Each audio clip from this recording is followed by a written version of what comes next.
नमस्कार। आज की बात के एक और अंक में आप सभी का स्वागत है। मैं हूं आपके साथ धर्म प्रकाश।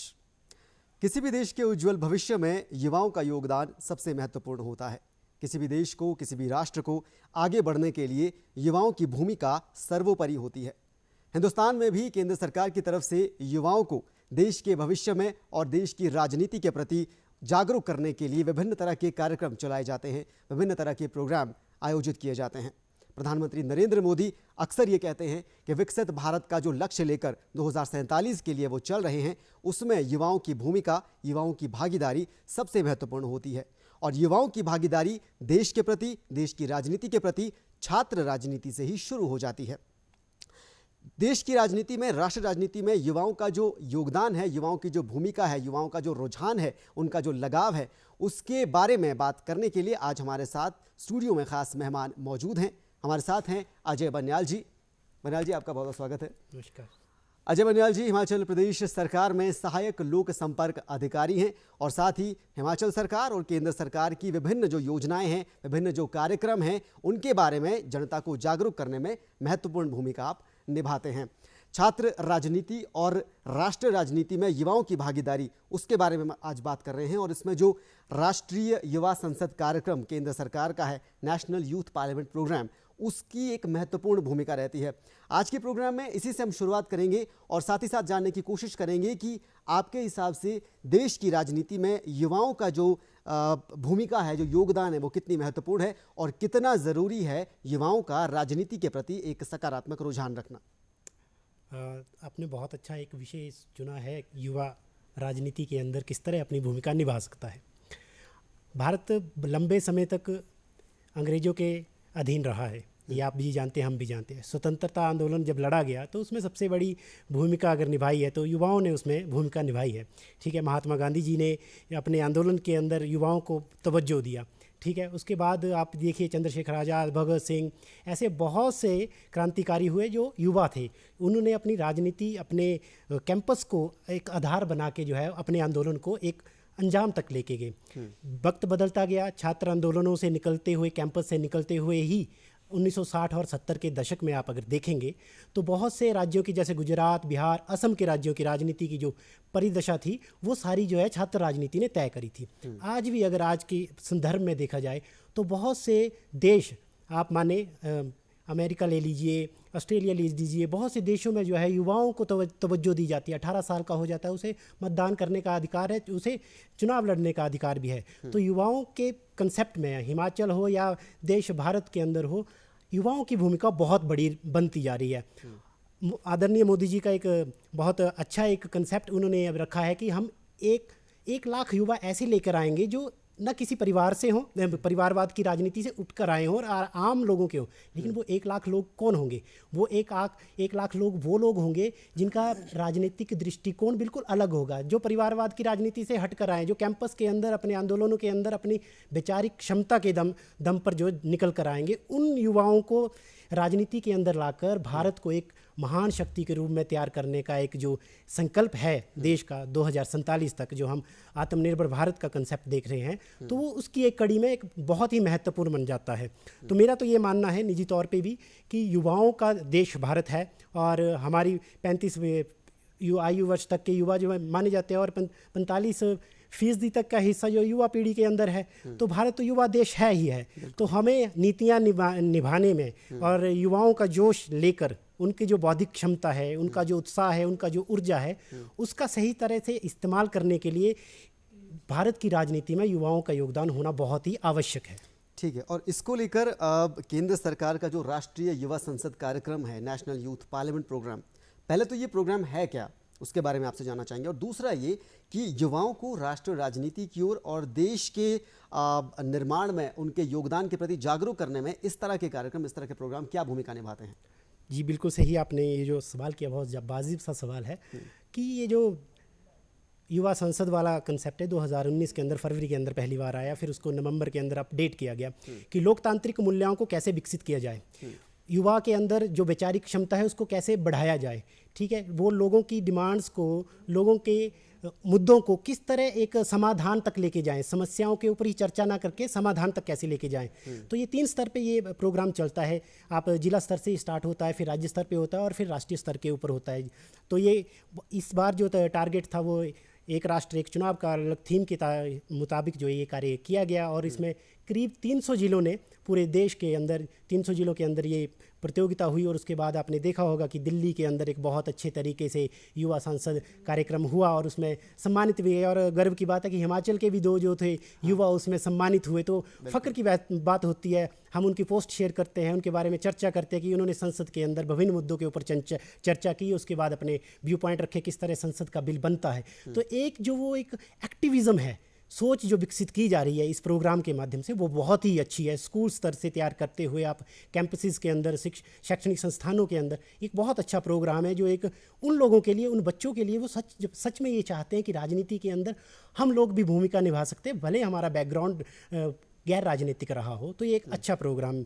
और रही बात दूसरी कि आपने जो ये सवाल किया कि कैंपस ये राजनीति किस तरह कितनी महत्वपूर्ण है, तो आप ये एक कंसेप्ट माना जाता है कि आज का छात्र जो है वो कल का भविष्य माना जाता है, लेकिन वो एक दौर बदलता जा रहा है। आज का छात्र जो है वो आज का ही नागरिक है। आप बहुत से आंदोलन देखे होंगे, आपने छात्रों ने लड़े होंगे, डिमांड्स करते हैं। आज के सोशल मीडिया इतनी इन्फ्लुएंस हो चुकी है कि वो डिमांड आज करते हैं, प्रेशर बिल्ड करते हैं सरकार के ऊपर, सिस्टम के ऊपर, या जिस भी अथॉरिटी से उन्होंने लेना हो, वो आज ही उस चीज़ को कर लेते हैं कि अगर आज फीस बढ़ी है तो 10 दिन 15 दिन वो आंदोलन करेंगे और उस फीस को वो रुकवा लेंगे, या कोई और डिमांड है, किसी भी तरह की डिमांड है।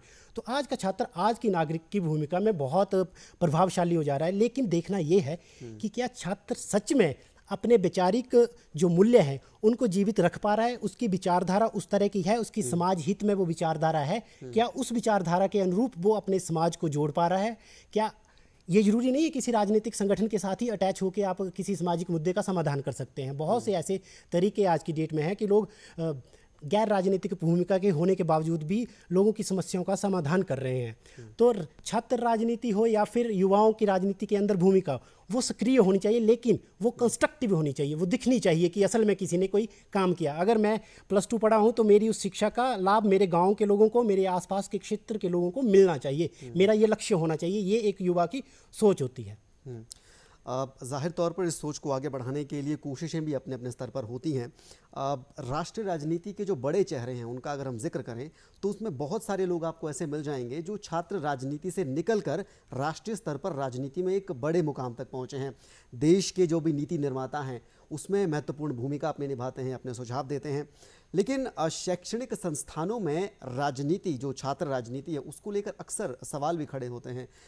कहा यह जाता है कि शैक्षणिक संस्थान शिक्षा के लिए हैं, उन्हें राजनीति का अखाड़ा नहीं बनाया जाना चाहिए। सवाल आपसे ये है कि क्या छात्र राजनीति शैक्षणिक संस्थानों में होनी चाहिए, नहीं होनी चाहिए, इसकी महत्वता आप कितनी देखते हैं? देखिए, अगर मैं निजी तौर पे मानता, मैं खुद स्टूडेंट पॉलिटिक्स में रहा हूँ, मैं भी छात्र संघ के चुनाव जीता है। और जीएम लिंगदो समिति के बाद जो चुनाव हुए थे 2008 के अंदर, मैं वो चुनाव कॉलेज के अंदर जीत के आया था। उस समिति की जरूरत क्यों पड़ी? वो इसीलिए पड़ी कि छात्र संघ चुनावों को और रेक्टिफाई किया जाए, उनके अंदर जो खामियां थी उनको चेंज किया जाए। ठीक है, आज सुषमा स्वराज हमारे बीच में नहीं है, लालू प्रसाद यादव जी हमारे बीच में है, अशोक गहलोत जी हमारे बीच में है, जेपी नड्डा जी हमारे बीच में हैं, हिमाचल प्रदेश के यशस्वी मुख्यमंत्री वो छात्र राजनीति से निकले हैं, केवल सिंह पठानिया जी हैं। ऐसे बहुत से आप देखिए प्रदेशों के अंदर, देश की राजनीति के अंदर छात्र राजनीति से निकले हुए लोग हैं। बट एवर वो जिस मर्जी आइडियोलॉजी के हो, लेकिन उन्होंने अपना संघर्ष एक कैंपस से स्टार्ट किया है। तो उन्होंने छात्रों की डिमांड्स को लेकर दिया है। जब एक डॉक्टर का संकल्प होता है कि वो एक डॉक्टर बनना चाहता है तो वो अपनी पढ़ाई उस तरीके से करता है।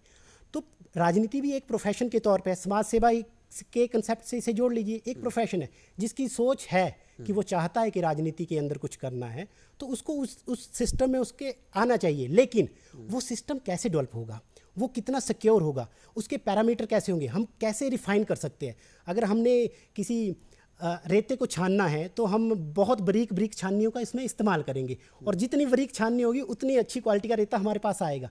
तो जितना हम पैरामीटर सेट करेंगे, जितनी हमारी बाउंड्रीज होंगी, उस हिसाब से हम अपने नेताओं को कर पाएंगे, हम छात्र राजनीति को और अच्छा कर पाएंगे। ये एक हमेशा एक विवाद भी हो सकता है, और एक हमेशा आर्गूमेंट रहता है कि छात्र हिंसा होती है। बहुत से कॉलेजों में, ये हिमाचल के कंसेप्ट नहीं, बहुत से देश के अंदर ऐसे राज्य हैं जहाँ पे छात्र राजनीति नहीं होती है। और आज देखिए, आज हम ये चर्चा कर रहे हैं, डूसू का चुनाव हुआ है, ईवीएम के माध्यम से चुनाव हुआ है, वहाँ पे एक आइडियोलॉजी जीती है, दूसरी आइडियोलॉजी, दोनों मिक्स जीते हैं। ठीक है, दोनों ने अपनी अपनी आइडियोलॉजी के, अपने अपने विचारों के, अपने अपने मुद्दों के ऊपर छात्रों के बीच गए और चुनाव लड़ के आए और जीत के आए आज। ठीक है, और बहुत से नेता आज उनको बधाई दे रहे हैं जो ये चाहते हैं कि छात्र राजनीति नहीं होनी चाहिए, लेकिन आज उनको बधाई देंगे। वो एक अच्छी बात है कि वो बधाई दे रहे हैं, लेकिन वो नहीं चाहते कि अपने स्टेट में भी चुनाव होने चाहिए। वेस्ट बंगाल में देखें 2017 के बाद चुनाव नहीं हुए, हिमाचल में भी देखें 1985, 88, 1998, 2013 से चुनाव बीच बीच में बंद होते रहे, अभी कंटिन्यूसली बंद होते। ठीक है, उसके पीछे अलग अलग क्राइटेरिया हो सकते हैं, लेकिन उसको कैसे बेहतर करना है वो हम सबका एक प्रयास हो सकता है। सरकार अपने स्तर पे कर रही है, सरकारें अपने स्तर पे करती हैं, जब उन्हें लगेगा स्थितियां अच्छी हैं वो चुनाव करवाएंगी। लेकिन ये सोचना, ये मानना कि छात्र राजनीति एक बुरी चीज़ है, तो वैसे तो कहा जाता है कि किसानों को किसान आंदोलन नहीं करना चाहिए, मजदूरों को मजदूरों का आंदोलन नहीं करना चाहिए। ठीक है, लोगों को सड़कों पर नहीं आना चाहिए।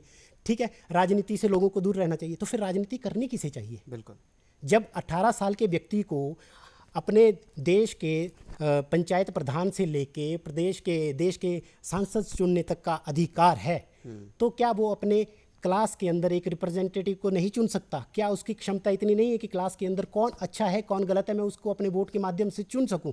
ठीक है, मान लीजिए मैं मेरिट में 90% पे आते हैं, मेरे मेरिट में बहुत टॉपर हूँ, बट मेरा इंटरेस्ट लोगों से या लोगों के अलगाव से या लोगों के सामाजिक मुद्दों से नहीं है उस तरह का। लेकिन एक स्टूडेंट वो भी है जिसका 70% मार्क्स है, लेकिन वो कैंपस के अंदर पानी नहीं आता, उसकी समस्या को लेकर बहुत चिंतित है। वो चाहता है मेरी जो बस आ रही है वो टाइम की नहीं आ रही है, स्ट्रेंथ मेरी 150 है, लेकिन बच्चे जो हैं यहाँ पे एक बस के लिए हैं, तो फिर वो कैसे समाधान हो सकता है? तो वो प्रेशर ग्रुप है ना, स्टूडेंट ऑर्गेनाइजेशन वटएवर जिस मर्जी आइडियोलॉजी की होगी, वो एक प्रेशर ग्रुप का काम करती है। और प्रेशर ग्रुप एक दो ध्रुवों को जोड़ने के लिए एक सेतु का काम करती है, तो वो होना चाहिए। और वो कितना अच्छा पुल होगा, किस क्वालिटी का होगा, वो निर्माण करना हमारा समाज का, सिस्टम का हिस्सा है, और सिस्टम हम सब का है। बिल्कुल, सिस्टम हम सब का है, और उसी सिस्टम में शैक्षणिक संस्थानों की राजनीति भी आती है, छात्र राजनीति भी आती है, और आप खुद उस छात्र राजनीति का एक हिस्सा रहे हैं बहुत लंबे वक्त तक। बात आपने छेड़ी है तो थोड़ा सा उस दौर के बारे में अपनी यादें ताज़ा कीजिए। कैसा आपका खुद का अनुभव कैसा रहा उस दौर में, चाहे कॉलेज लेवल की बात हो, महाविद्यालय की या विश्वविद्यालय की बात हो, छात्र राजनीति से जुड़ाव और उस वक्त आपका जो एक्टिविज्म था, आपको क्या लगता है कि किस तरह का अनुभव आपने देखिए, जिया है? छात्र राजनीति बहुत सी चीज़ें सिखाता है। आप जिस मर्जी आइडियोलॉजी के साथ काम कर रहे हो, आपको 10 लोग जानते हैं, आपके पास 10 लोग इस उम्मीद से आते हैं कि जी इस समस्या का समाधान ये व्यक्ति कर सकता है। आपको उस चीज़ का नॉलेज नहीं होता है, आप किसी भी काम को लेकर अथॉरिटी के पास जाएंगे, अथॉरिटी आपको समझाएगी कि आपके काम में ये खामी है, आप सीखो।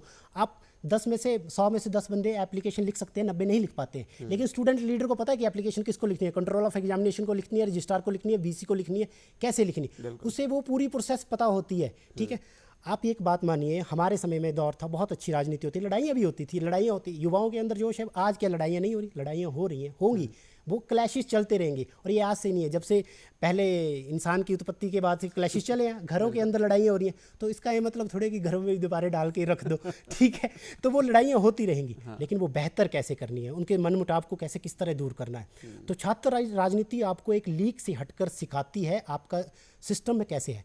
जरूरी नहीं है कि छात्र राजनीति से निकल के नेता ही बनते हैं। आप हाई कोर्ट में चाहिए बहुत अच्छे वकील हैं, आप जुडिशरी के अंदर चाहिए आपके जजेस भी हैं, आप जिस मर्जी सेक्टर में चाहिए ऑफिसर भी हैं, ठीक है, एजुकेशन सेक्टर में, हर सेक्टर में आप छात्र राजनीति से लोग जुड़े हुए हैं। छात्र राजनीति का मतलब ये नहीं है कि सिर्फ राजनीति करना। छात्र राजनीति का मतलब यह है कि जिस भी क्षेत्र में आपको लीड करना है, कि ठीक है आपकी आवाज़ मैं बनूंगा, मुझे आपके मुद्दों को लेकर सिस्टम तक जाना है और उनके समाधान कराना है। मैं 100% सिस्टम को सही नहीं कर सकता, लेकिन मैं 10% सिस्टम को सही करने की अपने अंदर क्षमता रखता हूँ। मुझे वो छात्र राजनीति या वो नेतृत्व तो अपने अंदर विकसित करना है, चीज़ें सीखनी है। आइडियोलॉजी जो मर्जी हो, ABVP हो, SFI हो, NSA हो, या कोई आज़ाद हो, हर एक की आइडियोलॉजी के पीछे एक ही लॉजिक होता है कि लीडर और लोगों की समस्या का समाधान करना है, छात्रों की समस्या का समाधान। हमारे समय में से बहुत से छात्र नेता जो आज विधानसभा के अंदर भी है, ठीक है, लोकेंद्र लोकी जी हैं जो आनी के विधायक है, बहुत से ऐसे और भी हैं जो चुनाव लड़े लेकिन जीत नहीं पाए, लेकिन सरकार के अंदर भी उस सिस्टम में है आज की डेट में। और आने वाले समय हिमाचल ही नहीं बल्कि देश की राजनीति के अंदर भी है, यदुपति ठाकुर जी है, निगम भंडारी जी है, आशीष चौहान जी है, ऐसे बहुत से लोग जो हैं वो चंदन राणा जी है पंजाब यूनिवर्सिटी के अंदर जो है वो पहली बार चुनाव जीते थे। तो ऐसे बहुत से लोग हैं जो छात्र राजनीति से निकल के आज एक चेहरा बन रहे हैं और मुख्य धारा की मुख्य राजनीतिक पार्टियों के एक चेहरे के तौर पर, एक विकल्प के तौर पर खड़े हो रहे हैं। तो मतलब नेतृत्व क्षमता ज़्यादा इंपॉर्टेंट है।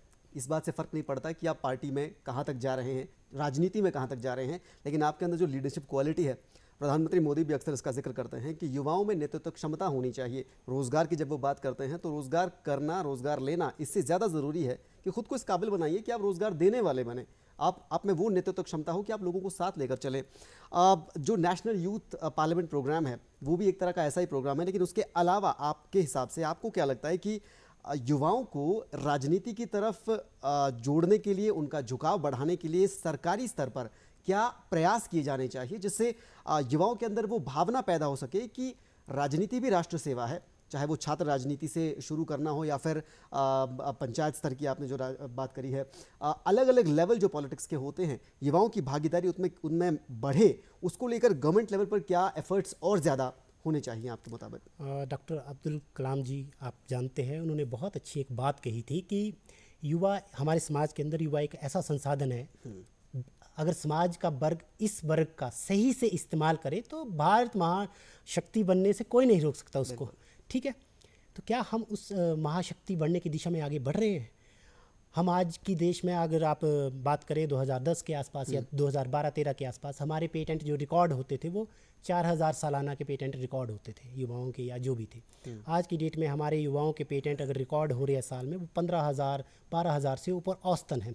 आज देश के अंदर युवाओं की संख्या, स्टार्टअप बहुत ज़्यादा युवा लेके आ रहे हैं। ये औद्योगिक क्रांति किसके बलबूते आई? युवाओं के। तकनीक की दौर किसके दम पे आई? युवाओं के दम पे। और युवा ही टारगेट के ऊपर है। आतंकवाद के अंदर किसको टारगेट किया जा रहा है? युवाओं को टारगेट किया जा रहा है। नशे के कारोबार में किसको टारगेट किया जा रहा है? युवाओं को टारगेट किया जा रहा है। हर जगह सिस्टम में युवाओं को टारगेट किया जा रहा है। वोट बैंक में किसको टारगेट किया जा रहा है? लोक लुहावनी सिस्टम को किसको डेवलप किया जाए? युवाओं को टारगेट करें। जब आपके हर एजेंडे में युवा ही सिस्टम के अंदर, युवा ही आधार है, तो फिर वो युवा राजनीति के अंदर आधार क्यों नहीं होना चाहिए? ठीक है, अभी पंचायतों के चुनाव हिमाचल के अंदर भी आने हैं और जगह भी आने हैं। अब हम आप सब ये बोलेंगे कि युवा चुनाव के अंदर आए, 21 साल का जो भी युवा हो रहा है उसको चुनाव के अंदर प्रधान भी बनाना है, उसको हमने जिला परिषद सदस्य भी बनाना है, उसको हमने बीडीसी भी बनाना है। लेकिन वही युवा क्लास के अंदर नहीं रिप्रेजेंटेशन, डीआर नहीं बनना चाहिए, सीआर नहीं बनना चाहिए, कैंपस प्रेसिडेंट नहीं बनना चाहिए। क्यों? बिल्कुल, क्यों नहीं बनना चाहिए?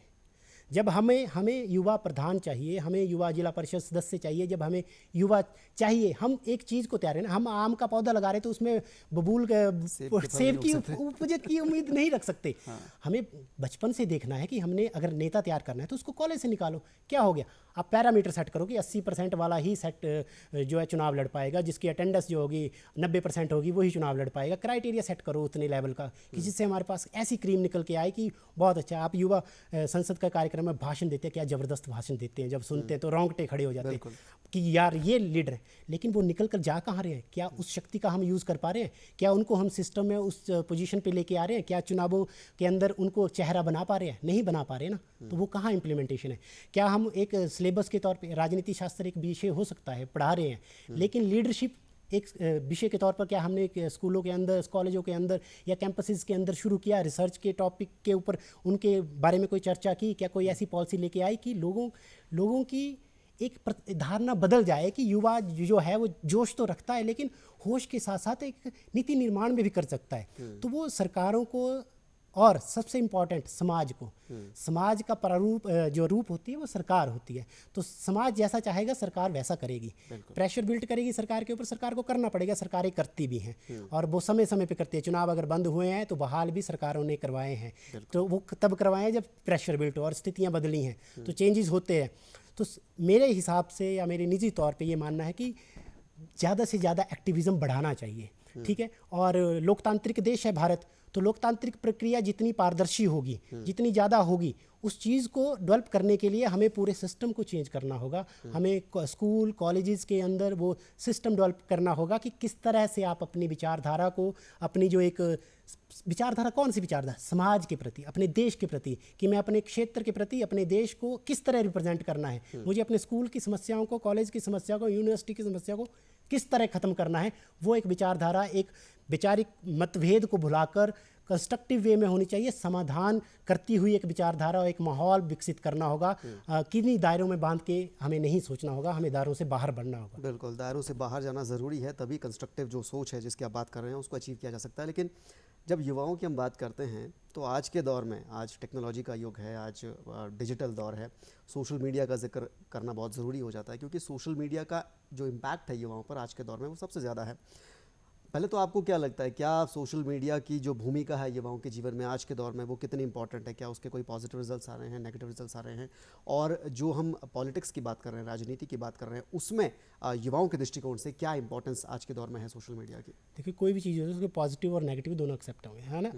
कोई भी बीमारी होगी, एक दवाई खा लेंगे तो ठीक रहेगा, अगर लेकिन 2 गोलियां खा ली या 3 खा ली तो उसका नुकसान Side तय effect कर है, जाएगा। ठीक है। तो उसी तरह सोशल मीडिया का भी सकारात्मक और नकारात्मक दोनों प्रभाव आज नहीं, वो कंटिन्यू चलते आएंगे, आगे भी चलते रहे। लेकिन उसका इस्तेमाल सकारात्मक रूप से हमें कैसे करना है, युवा पीढ़ी को कैसे करना है, वो उनकी इच्छा शक्ति के ऊपर है, उनकी सोच के ऊपर है कि वो 4 घंटे अगर सोशल मीडिया यूज़ कर रहे हैं तो वो कंस्ट्रक्टिव वे में कर रहे हैं क्या, वो कौन सी चीज़ें वहाँ पे शेयर कर रहे हैं, वो क्या कर रहे हैं, वो अपने क्षेत्र की कोई आवाज़ उठा रहे हैं, कोई ऐसा मुद्दा उठा रहे हैं, या कोई ऐसी पॉजिटिव चीज़ अपने प्लेटफॉर्म के ऊपर रख रहे हैं जिससे कोई समाज को संदेश जा रहा होगा। वो सोचना होगा। अभी हाल ही में, आप ज़्यादा समय नहीं होते, आपदा आज के दौर में आई है, बहुत से युवाओं ने, बहुत से लोगों ने सोशल मीडिया का सही तरीके से इस्तेमाल किया, ठीक है। भले किसी के खाते में 100 रुपये नहीं भी होंगे, लेकिन उसके फॉलोअर्स की संख्या 10,000 भी, 15,000 भी थी, लेकिन उसने उसका सही इस्तेमाल करते हुए डोनेशन कलेक्ट करी, चाहे सरकार के खाते में डाली, चाहे इंडिविजुअल खाते में मंगवा के, लेकिन उसने अपने 100 रुपये खाते में ना होते हुए भी 15,000, 20,000, 50,000, कुछ युवा तो ऐसे थे जिन्होंने लाखों रुपए एकत्रित करके उसको ज़रूरतमंद तक पहुँचाया। तो वो सकारात्मक यूज़ किया। बहुत से होंगे जो स्टार मांग के अपने लिए पैसे कमा रहे होंगे, वो एक अलग कंसेप्ट है, लेकिन उसका सही इस्तेमाल करने वाले लोगों की प्रेज़ होनी चाहिए। और जो नकारात्मक लोग जो एक बिजनेस बना के बैठ के हैं, उन लोगों को भी समझना चाहिए कि समाज के प्रति, अगर आपको 50,000 लोग फॉलो कर रहे हैं आज की डेट में, तो आपका भी दायित्व बनता है समाज के प्रति, क्योंकि जो आपको स्टार भेज रहा है उसकी भी ये आपसे उम्मीद है कि आप समाज के लिए अच्छा परोसें, ठीक है। तो ये मतलब नहीं है कि आपकी थाली में गंद परोसने की आपको आदत पड़ी है तो आप गंद ही परोसें, तो आप अच्छा परोसें, लोग आपकी प्रेज़ करेंगे। आपकी खामियां भी होंगी, अगर आपको किसी ने, जनता ने स्टार बनाया तो वो स्टार से नीचे उतारने में समय नहीं लगाती। तो युवा पीढ़ी के लिए संदेश तो यही होता है कि आप सही तरीके से इस सकारात्मक सोच को डेवलप करते हुए सोशल मीडिया का अच्छे से इस्तेमाल करें।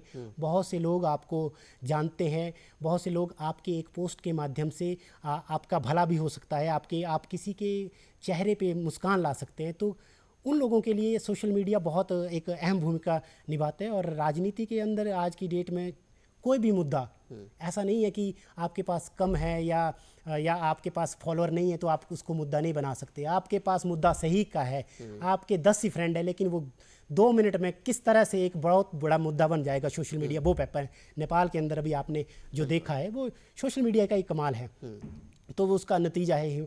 भारत के अंदर भी आपने देखा होगा, बहुत से आंदोलन ऐसे रहे हैं जहाँ पे सोशल मीडिया ने बहुत से एक कैंपेन चला के एक जन आंदोलन खड़े किए हैं। बिल्कुल, अब जन आंदोलन खड़े किए हैं। और युवाओं की जो भूमिका है राष्ट्र निर्माण में, वो इस तरह के मामलों में अक्सर देखने को मिलती है कि चाहे सत्ता पर दबाव बनाना हो या फिर समाज में कुछ बेहतर बदलाव लाने के लिए राजनीतिक जो दृष्टिकोण है उसको प्रभावित करना हो, अक्सर युवाओं की जो भूमिका है वो सर्वोपरि नज़र आती है। और इसकी वजह से राजनीति के प्रति युवाओं का जो रुझान है उसको बढ़ाने के लिए केंद्र सरकार की तरफ से भी लगातार जो है वो कोशिशें, वो प्रयास किए जाते रहे हैं। बहुत बहुत शुक्रिया अजय बनियाल जी, आप हमारे इस खास कार्यक्रम में आए, अपने जो इम्पोर्टेंट विचार हैं, जो बहुत ही अमूल्य विचार आपने साझा किए। और उम्मीद है कि दर्शकों तक भी वो बात पहुंची होगी जो पहुंचाने के लिए हमने ये गेस्ट प्रोग्राम में बुलाए थे और इस कार्यक्रम का आयोजन किया था। क्योंकि युवाओं की भूमिका न सिर्फ राजनीति के लिए बल्कि समाज के लिए महत्वपूर्ण है। और इसकी वजह से केंद्र सरकार की तरफ से ये कोशिश राष्ट्रीय युवा संसद कार्यक्रम के जरिए लगातार की जाती रही है। आज के इस कार्यक्रम में अभी के लिए फिलहाल इतना ही। दीजिए इजाज़त, नमस्कार।